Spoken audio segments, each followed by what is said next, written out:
Prior to those talks, the leaders of Seoul and Washington also held phoners, during which U.S. President Donald Trump offered an invitation to the new South Korean leader. When they do meet, aside from Pyongyang's threats, the summit will focus on pending bilateral issues. For details, let's turn to our Connie Kim. The leaders of South Korea and the United States agreed on a bilateral summit as U.S. President Donald Trump called to congratulate South Korean President Jae-in on his victory in Tuesday's election.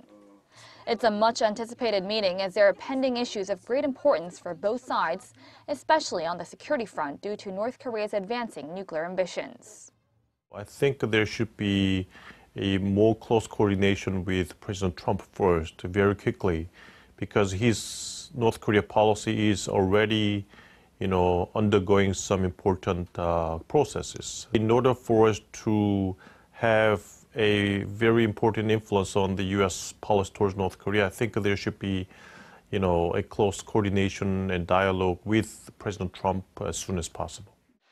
President Moon, a liberal reformer, has advocated dialogue with North Korea and engagement with the regime, particularly on the economic front, as a best method to achieve a denuclearized Korean peninsula.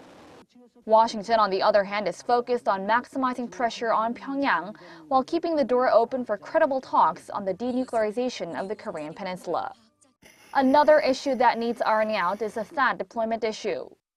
While the THAAD system became operational last week, Moon, during his campaign, said he would review the deployment of the controversial missile defense system.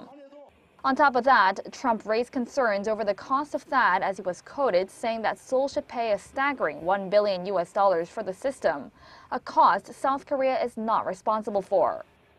Officials from South Korea's foreign ministry reportedly said they will soon start arranging a team of envoys to fly to Washington to discuss the details of the bilateral summit. Trump also pledged to send a high-level advisory delegation to Seoul to arrange summit talks. And to ensure a successful first meeting between the current administrations of South Korea and the U.S., diplomatic sources say the key will be reaching an agreement on such pressing issues. Connie Kim, Arirang News.